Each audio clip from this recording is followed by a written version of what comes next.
All right. If you are in the replay, oh, sorry, my baby Yoda Tamagotchi doing the most right now. Oh my God. Okay, there will be a timestamp for you to skip through all this intro while I'm waiting on everybody to come in, because now I got this doggone of all the times it's over here getting visited by stormtroopers and stuff. Okay. Okay. Thank you for liking the video, Miss Queen Liz. Okay, let's go ahead and start. So what I have is a kind of a three-parter because I have the original petition from Kandi, then we have the response from Todd, and then Kandi's amended petition. So we have three documents we're going to go over. So first we're going to start with Kandi's original petition and where she tried to keep it real clean, and it's just we'll go by the prenup, and we split time with the kids, no issues. So we'll start there and we'll see where it goes. So petition for divorce, the original one that Kandi filed, it says, comes now the petitioner, Nanny Tucker, and files for her petition for divorce against respondent T. Jermaine Tucker. My brain keeps emphasizing Jermaine. Petitioner is a resident of Fulton County, Georgia, and has been a resident of the state of Georgia for at least 6 months preceding the filing of this complaint. Respondent is a resident of Fulton County, Georgia, and is subject to the venue and jurisdiction of this court. Personal service may be effectuated upon the respondent at his current residence in Fulton County, Georgia. Petitioner and respondent were married in April 2014. Okay. The parties separated on or about July 15th, 2025, and have lived in a bona fide state of separation since that date. And I just think about when Kandi just got the housewife award and all that was going on, and they was already legally separated. Oh my gosh. Okay. It says there are 2 minor children born as issue of marriage between the parties. Petitioner shows that said minor children have resided with the parties from birth up until the date of their separation, and there are no other proceedings involving the custody of the minor children. Petitioner knows of no individual other than the parties to this action which may have any claim of custody or visitation rights concerning said children. So just her and Todd. The minor children have been in custody and joint control of both parties. Petitioner believes that it is in the best interest of the minor children for the petitioner and respondent to be awarded joint physical custody of the minor children. Now, once we get to Todd's answer to her petition, we'll see Kandi's amended petition where paragraph 7 is no longer going to look like paragraph 7 anymore. It says the petitioner believes it is in the best interest of the minor children for the parties to be awarded joint legal custody of the minor children. If you hear beeping, it's my baby Yoda Tamagotchi, and I apologize. Okay. Petitioner is entitled to a divorce from respondent upon the grounds that the marriage between the parties is irretrievably broken as contemplated by OCGA 195313, there being no reasonable hope of reconciliation. Petitioner asserts that the parties prior to marriage entered into an enforceable and binding prenup agreement. Therefore, petitioner requests that said prenup agreement be enforced by this honorable court and the terms therein be incorporated into a final judgment and decree of divorce on behalf of the petitioner and respondent respectively. Parties possess debts that have been incurred throughout the duration of the marriage, which should be subject to equitable division directed by the prenup agreement. The petitioner asserts that child support obligations for both the petitioner and the respondent be determined in accordance with the child support guidelines of the state of Georgia, respectively. The petitioner asserts that the parties shall be responsible for their respective attorney's fees and costs. Wherefore, petitioner prays that she is awarded a total divorce from respondent, that summons and process be issued as required by law, that the petitioner is awarded joint physical custody of the parties' minor children, that the petitioner is awarded joint legal custody of the minor children, that the parties' child support obligations be determined by the child support guidelines of the state of Georgia, the prenup agreement is enforced on behalf of the petitioner and the respondent, and that the petitioner is granted any such other and further relief as the court deems equitable or appropriate. Hey, Jay. That the petitioner is granted any. Oh, okay. I think I already read that. This the 21st day of November 2025. Okay. So now that was Kandi's first filing. Let's keep it clean. We split time with the kids. We go by this prenup. No muss, no fuss. That's how I took how Kandi filed her first version. Okay. Now we're gonna go to Todd's request. Let me see if this is it. Nope, that's the amended one. Hold on. Todd's answer. Okay. The answer and a counterclaim for divorce and other relief. It says, comes now respondent T. Jermaine Tucker, buying through his counsel of record, Randall M. Kessler and Asia Hayward James of Kessler and Solomon. I'm going to say Solomini, and files this his answer and counterclaim for divorce and other relief. Overview. Respondent T. Jermaine Tucker and petitioner Kaylanice Tucker were married on April 4th, 2014. On that same day, a purported prenup. Now, see, he doesn't just say prenup agreement. He says a purported prenup agreement prepared by wife's attorney, had to point that out, was presented to husband without husband having counsel, is what he's saying.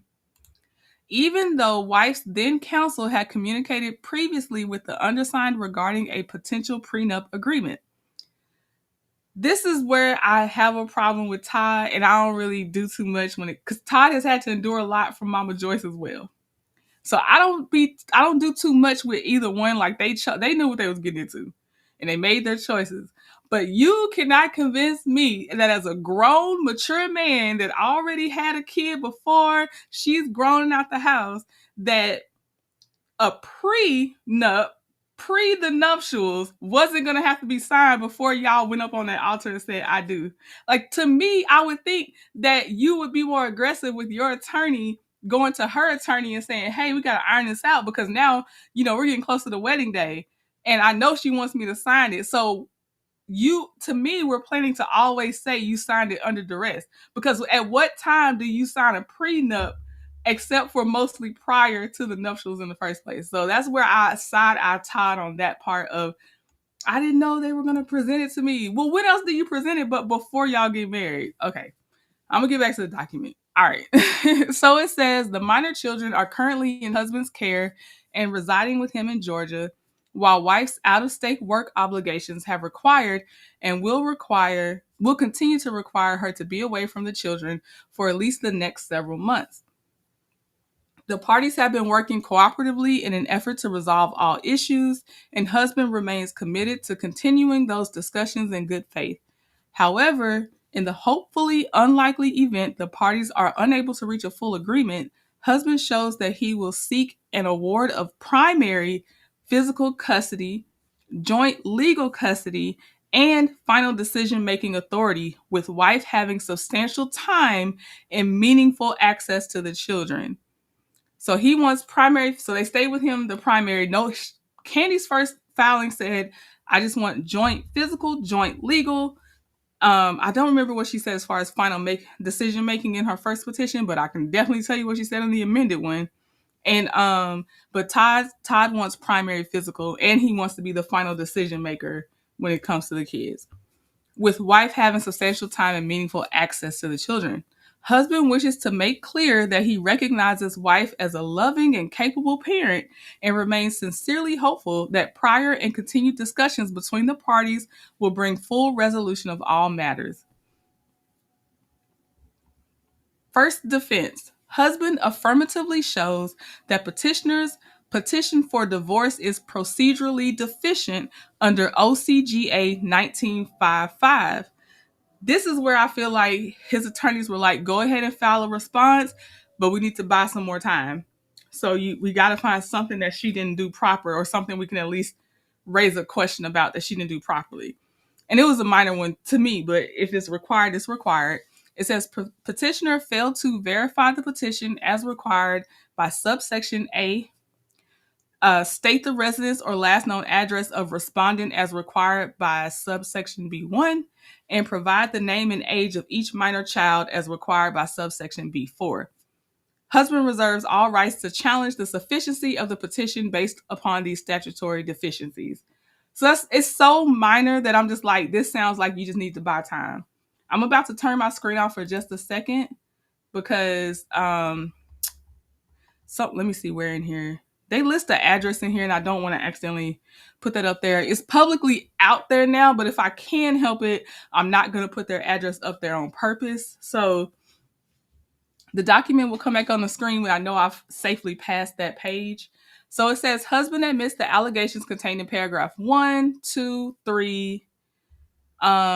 Basically, he neither admits or denies allegations from paragraph 4. And there were no like allegations in the sense of she said he did anything wrong. He's just agreeing to the date they got married that she said in her petition, stuff like that. So we're going to keep going. And then it says the allegations, contained in paragraph 7 require no response. The allegations contained in paragraph 8 require no response. But it says husband admits that it is in the best interest of the minor children for the parties to be awarded joint legal custody of the minor children. So joint legal, they agree on. Joint physical, they don't agree on. And we'll get down there.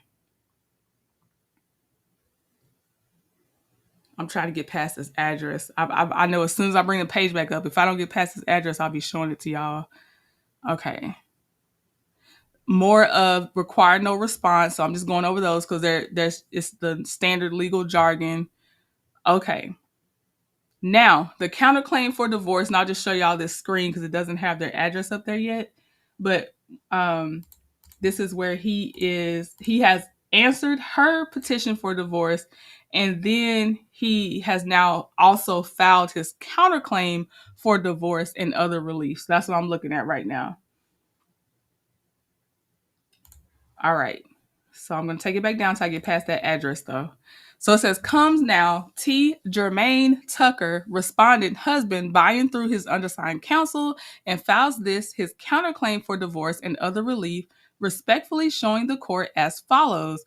He's resided in Fulton County. The petitioner is also in Fulton County.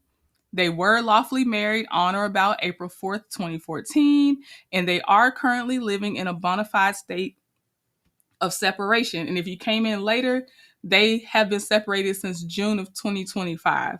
Then he says there are 2 minor children born as issue of this marriage, to wit, and then he names the children, whereas I don't think Kandi named the children in the first one or their ages or anything, but you have A. Tucker and B. Tucker.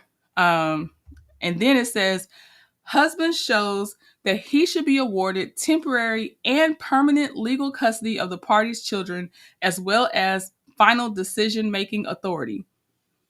Husband shows that he should be awarded, this is another paragraph, it's going to sound the same. Husband shows that he should be awarded temporary and permanent primary physical custody of the children.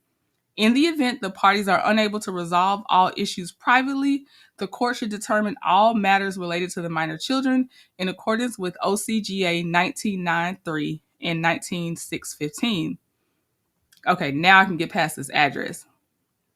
And I can bring my screen back up. 1 second here. Okay. All right. So it says, husband has not participated as a party or witness or in any other capacity in any other litigation concerning custody of the party's minor children in this or any other state. Husband has no information concerning any other custody proceeding concerning the minor children presently pending in any other court in this or any other state. And husband knows of no person, not a party to this proceeding, who has physical custody of the minor children or claims to have custody or visitation rights with respect to said minor children.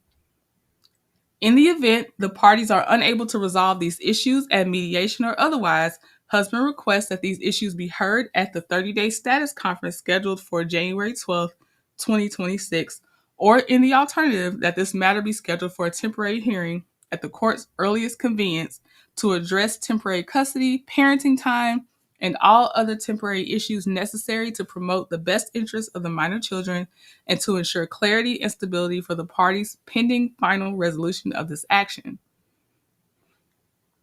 Let me take a breath. Okay, let me see here. Husband is entitled to a divorce from petitioner on the ground that the marriage is irretrievably broken as defined in OCGA 195313, and there are no prospects for reconciliation. Husband is further entitled to a total divorce or divorce a vinculo matrimony, while husband remains hopeful that the parties can resolve all issues amicably and privately. Husband expressly reserves the right to assert and add additional grounds for divorce as permitted by law. Husband shows that the parties signed a prenup agreement dated April 4th, 2014, immediately prior to the wedding ceremony. Petitioner's counsel at that time was fully aware that husband was represented by the undersigned and has been actively communicating with his attorney regarding the terms of a potential prenup agreement. Despite that knowledge, petitioner's counsel presented the final agreement to husband for signature immediately before the wedding ceremony, without any notice to or consultation with the undersigned counsel, who had been significantly engaged in the negotiation process. These circumstances raise substantial questions concerning the enforceability of said document. Nevertheless, husband remains committed to working in good faith to resolve this matter amicably and privately to the extent possible. My question is, when did you think the prenup was going to be signed? Why didn't you try to revisit it with your counsel? Let's say you signed it, y'all got married. Why didn't you revisit that with your counsel and her counsel right after y'all did your vows, like a couple weeks after? Like, I just have questions on that one. During the course of the marriage, the parties have acquired various assets, known and unknown to husband, tangible and intangible. Husband should be awarded an equitable division of all marital assets, both real and personal, tangible and intangible, between the parties. Husband shows the court that he should be awarded his separate property and any appreciation thereon. Husband shows that the parties have acquired debt throughout the course of the marriage. Husband requests that such debt be equitably divided. I have a few opinions on it being like splitting the marital assets. Once you're married, what y'all gain together, I get that 50-50. What comes into question, and I would love to know what the court ends up deciding at the end of all this, is how much played into the businesses would not be as successful if people didn't know of Kandi, versus is it just, it doesn't matter post April 20, whatever day they got married. If anything else they gained, that gets split 50-50 because that's when they were together.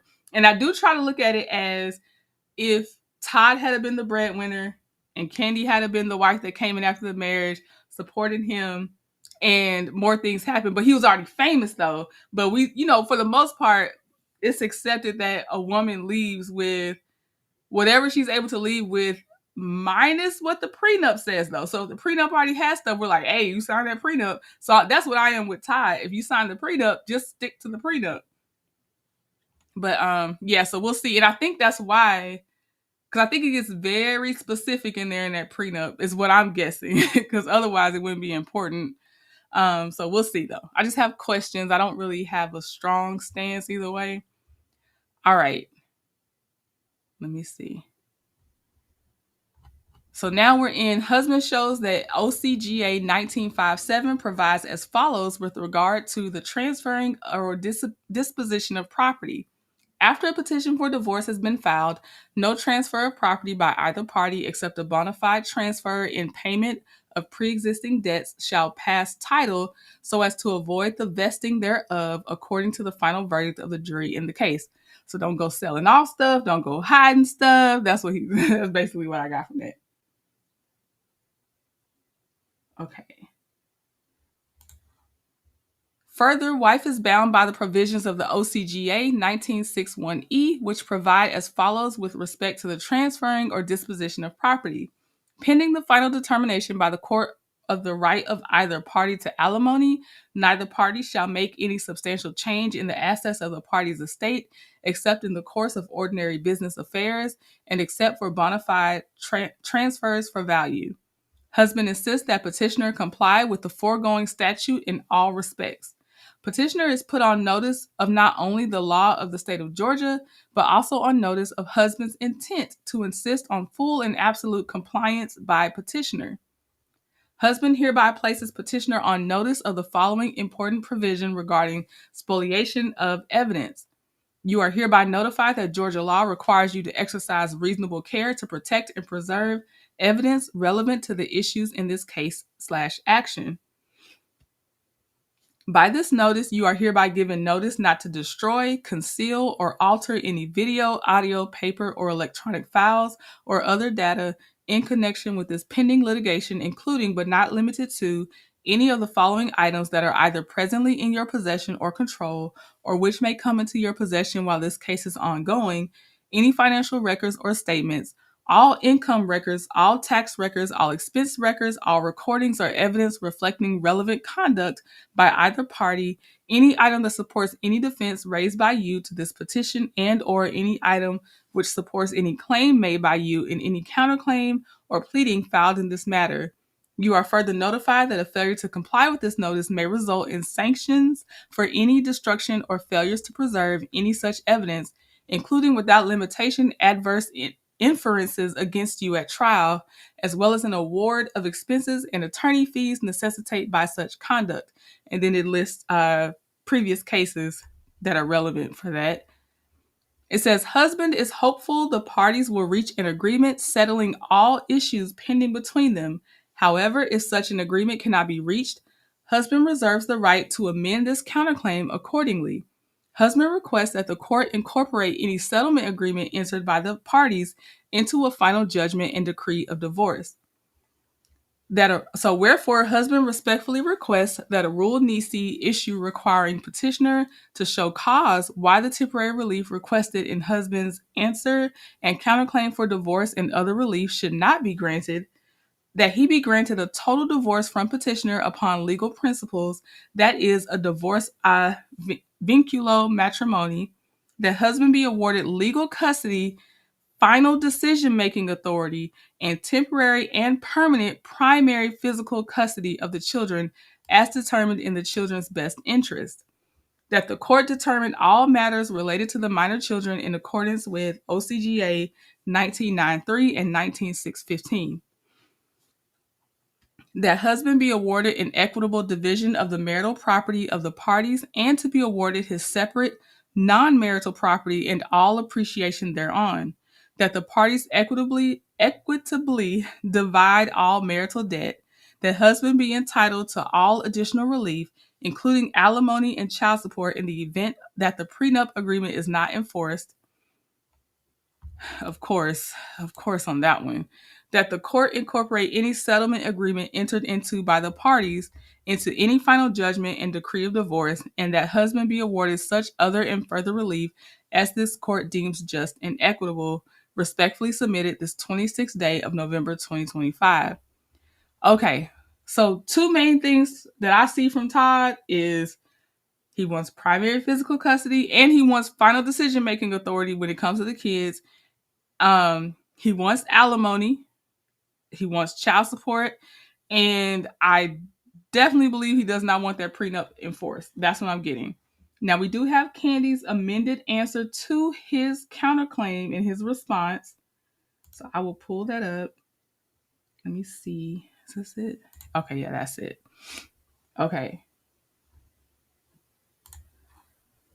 So Kandi, she did it really clean and plain the first time. The second time, she was like, okay, that's what we're doing. So as you can see, amended petition for divorce. And it'll have the date at the bottom. But I think it was December 1st, I believe, that she filed it.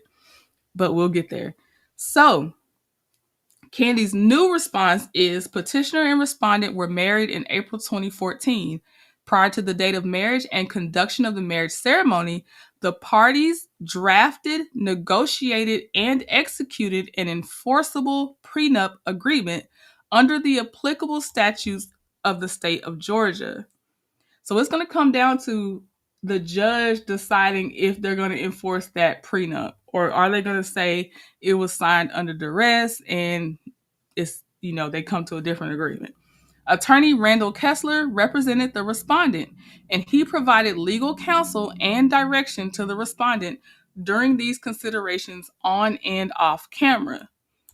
Further, the parties' journey to executing an enforceable prenup agreement was filmed and broadcasted on Bravo Television Network with the knowledge and consent of both the petitioner and respondent for their 5-part reality television wedding documentary entitled Kandi's Wedding that premiered on June 1st, 2014. The respondent audibly announced during this documentary that he was indeed, quote, good to sign the prenup agreement during a private encounter with the petitioner and after consulting with his attorney, Randall Kessler, on and off camera. And then Kandi corrects her part where, Todd's attorneys, they said her petition was deficient because it didn't state the children's name and when they were born. So she corrected that.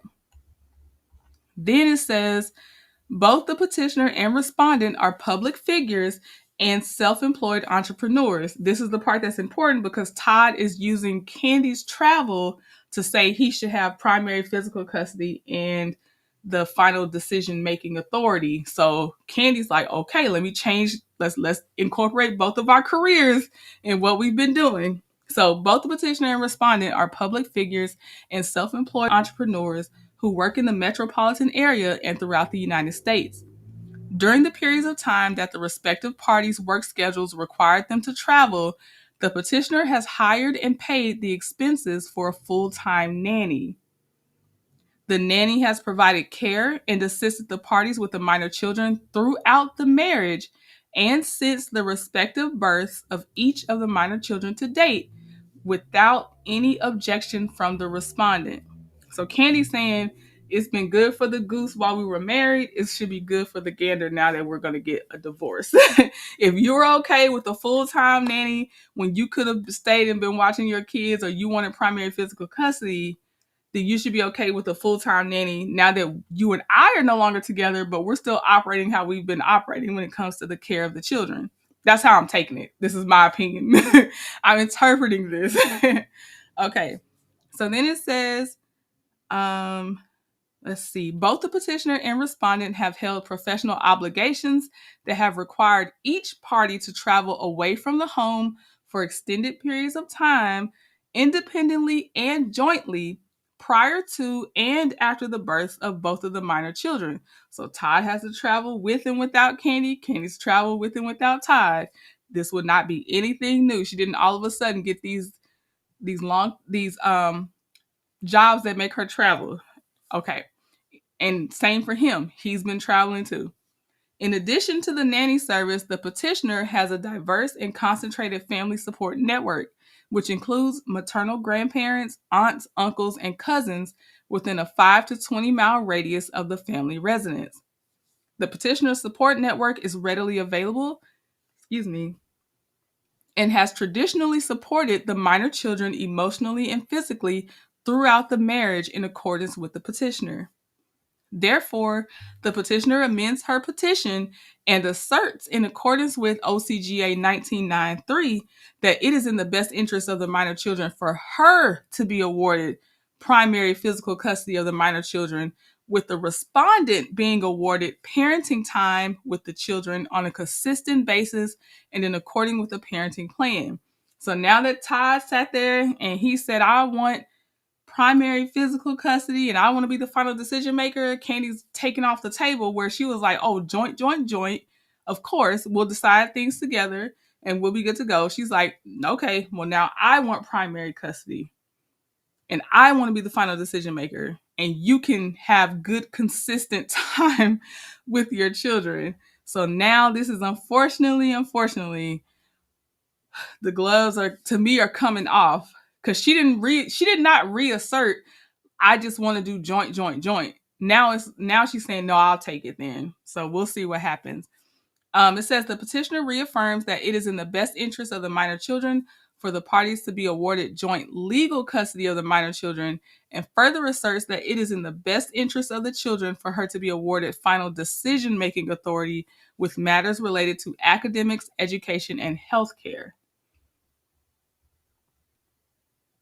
Wherefore, petitioner prays that she is awarded a total divorce from respondent, that the petitioner is awarded joint legal custody of the parties' minor children with final decision-making authority with matters addressing academics, education, and health care on a temporary and permanent basis, that the petitioner is awarded primary custody of the minor children on a temporary and permanent basis, that the parties' child support obligations be determined by the child support guidelines of the state of Georgia, that the prenup agreement is enforced on behalf of the petitioner and the respondent, that the petitioner is granted any such other and further relief as the court deems equitable or appropriate this first day of December 2025. So now, unfortunately, they are going to be in the battle of primary custody, final decision maker. Todd doesn't want the prenup to be enforced. And I just think as a mature, older man, not older than her, I'm just saying a man that is seasoned in this world, why did you not readdress this, if that's the thing that can be done, to readdress the prenup early into the marriage, within the first 90 days of being married? Like, why are you saying it shouldn't be enforced now that she has filed for this divorce? I just think that there's a certain level of proactiveness that you should have. And also, before that point, why weren't you like, we can't set a wedding date until we agree on the prenup? Like, how did you get yourself down this aisle? Like, you're there too. You're an autonomous being. So that's the part I don't understand. I am not surprised that he wants alimony, child support. I'm not even sure if I'm criticizing him for wanting it, because if you marry someone that makes less than you, you kind of got to expect, except, with the good prenup, which Kandi did try to have, that there's going to be you giving out the money. Like, that's kind of going to come with it. So we'll see what happens with the prenup. So I'm not surprised he's asking for it. It's the whole point there was a prenup, because she probably knew he'd want some things too that maybe he didn't really, in her mind at least, earn with her or deserve. And I mean, even the discussion of the fact that she knew if she passed away and they were still married, that she could not give him power over the finances because she didn't know if Riley would be taken care of, is scary. That's very scary to even have to think about that. So they went in making their own decisions. They knew, to me, what they were getting into. On TikTok and probably now on YouTube, people have clipped out some conversations that Todd and Kandi used to have while her makeup artist and her hair person were doing her hair. It's some sideways things that Todd has said, and it's some sideways things to me Kandi kind of allowed and played into. So it's very interesting to go back now and hear those things and watch those things as they're now going through this divorce. So I would say, if you're interested, that would give some really good insight. I don't know if he implied it or he actually said Portia, but there was a conversation about how he doesn't think it'd be wrong if they didn't make it and he slept with one of her friends. It was weird. And then it was weirder because her hair or makeup person was like, yeah, wouldn't you want him to be with someone that, that you already know is kind of cool, and that way they know that they get along with their kids or something? She was saying, like, this is weird, and why are you advocating for this? You're weird. So it's some interesting conversations to go back and look at when it comes to Todd and Kandi. But yeah, paints a crazy picture. All right, so that's all I have. I'm here for your document read-throughs, little bit of commentary, but mostly the documents. So I thank you for your time, for sitting through this. Just hit the replay if you didn't see everything, and I hope y'all have a great night. Talk to you later. Bye.